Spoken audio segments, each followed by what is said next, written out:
Assalamualaikum warahmatullahi wabarakatuh. Perkenalkan, nama saya Muhammad Alif, NIM Dodo087037. Di sini saya akan melanjutkan materi kedua dari pendidikan jasmani dan olahraga. Apa sih perbedaannya? Yang pertama, pendidikan jasmani. Pendidikan jasmani merupakan aspek penting dalam pendidikan yang berfokus pada pengembangan dan pembinaan tubuh serta keterampilan motorik manusia. Pendidikan jasmani tidak hanya berhubungan dengan aktivitas fisik semata, tetapi juga mencakup aspek-aspek penting lainnya yang berkontribusi pada pembentukan karakter dan kualitas hidup individu.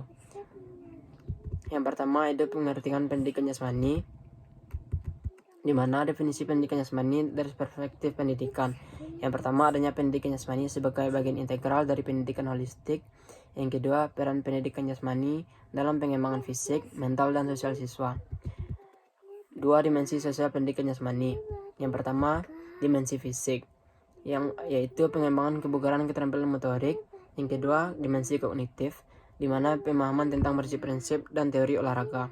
Yang ketiga, itu dimensi afektif, yaitu pengembangan nilai-nilai etika dan semangat sportivitas. Selanjutnya, tujuan pendidikan jasmani, yang diantaranya yaitu pengembangan kebugaran fisik, mengembangkan keterampilan motorik, pemahaman tentang olahraga dan kesehatan, pembentukan karakter dan nilai etika, dan lain-lain. Selanjutnya, manfaat pendidikan jasmani.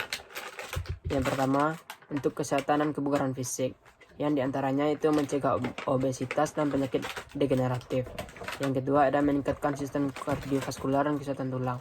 Selanjutnya, itu mengembangkan keterampilan motorik, yang diantaranya meningkatkan kemampuan fisik dan keterampilan atletik, dan meningkatkan kepercayaan diri dalam berbagai aktivitas fisik. Selanjutnya, itu pengembangan kognitif, yang diantaranya meningkatkan kognisi dan pemahaman tentang olahraga dan aktivitas fisik. Selanjutnya, itu mengajarkan pemecahan masalah dan strategi dalam berolahraga.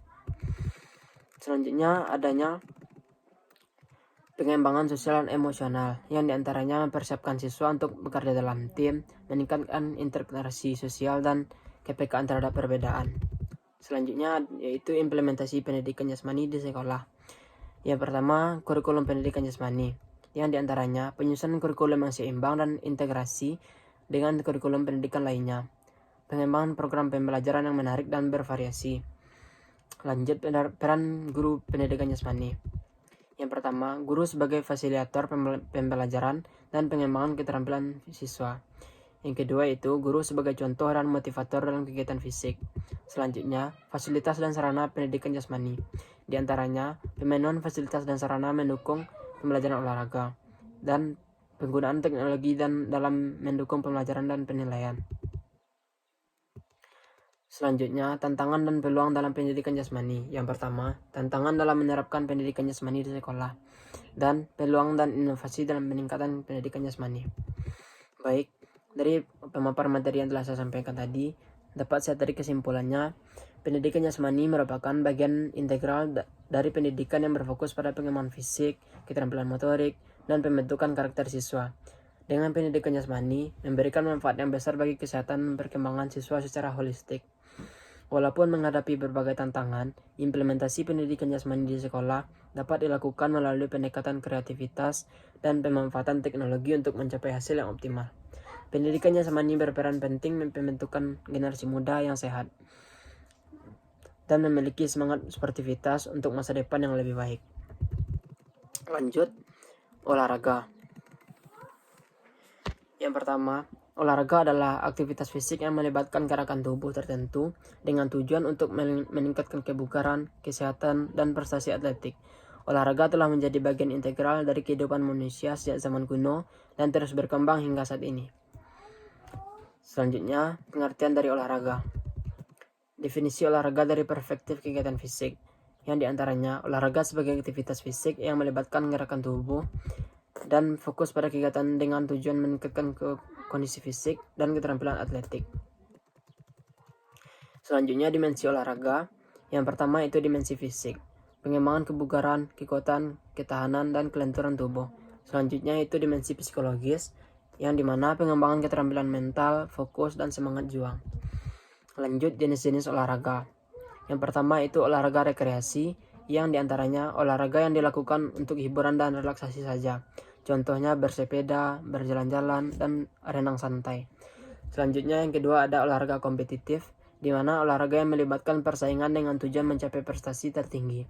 Contohnya bermain sepak bola, basket, dan atletik, dan masih banyak yang lainnya.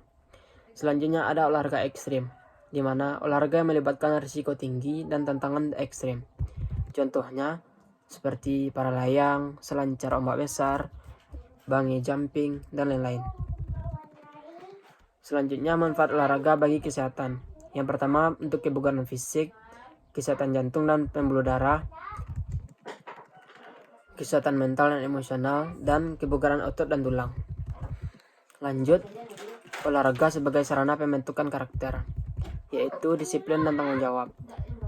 Yang diantaranya pembiasaan rutinitas dan disiplin dalam berlatih, dan mengajarkan tanggung jawab atas kesehatan dan kinerja pribadi. Selanjutnya ada kerjasama dan semangat tim, yang diantaranya mengembangkan kemampuan bekerja sama dalam tim dan membangun semangat solidaritas dan mendukung antar anggota tim.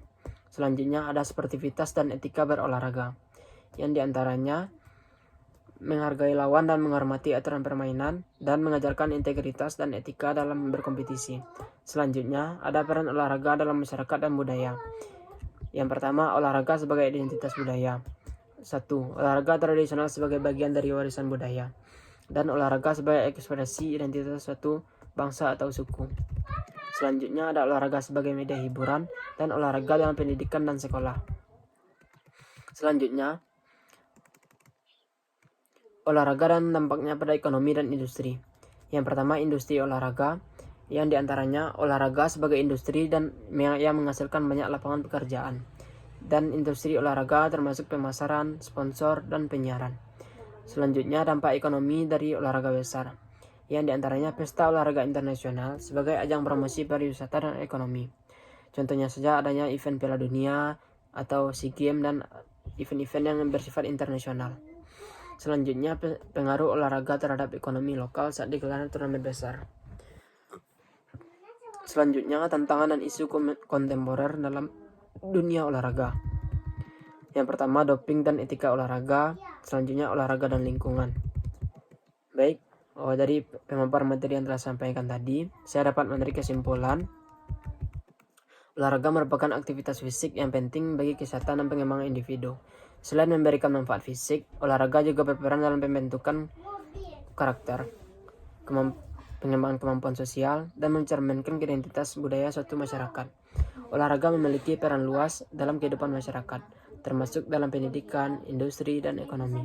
Walaupun menghadapi berbagai tantangan dan isu kontemporer, upaya untuk mempromosikan olahraga sangat diperlukan untuk mengembangkan olahraga di kemudian hari.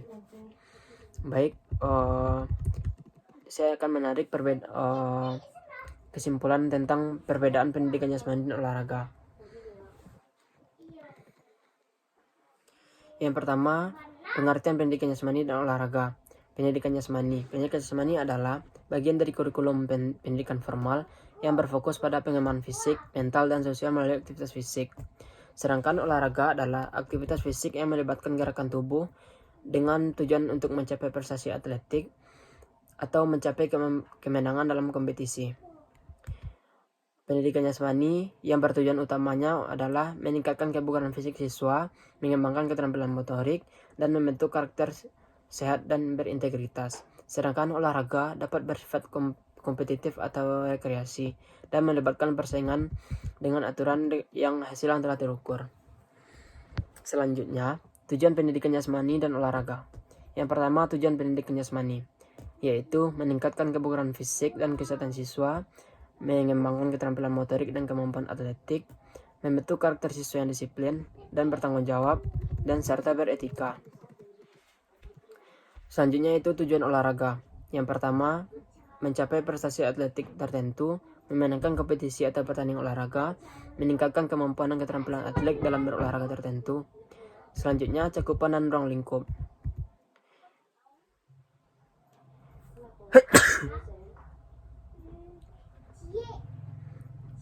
Cakupan pendidikan jasmani. Yang pertama, pendidikan jasmani terintegrasi dalam kurikulum pendidikan formal, biasanya di sekolah atau perguruan tinggi.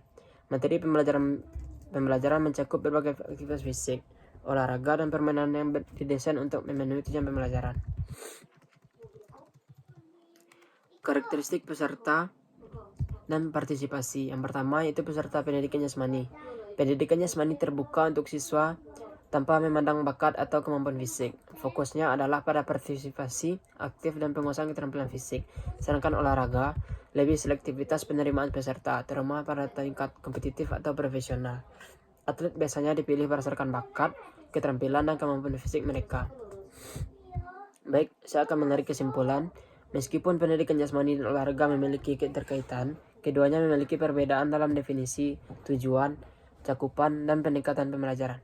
Pendidikan jasmani berfokus pada pengembangan fisik, mental, dan sosial melalui aktivitas fisik yang terstruktur dalam kurikulum pendidikan formal. Di sisi lain, olahraga merupakan aktivitas fisik yang melibatkan persaingan dan mencapai prestasi atletik.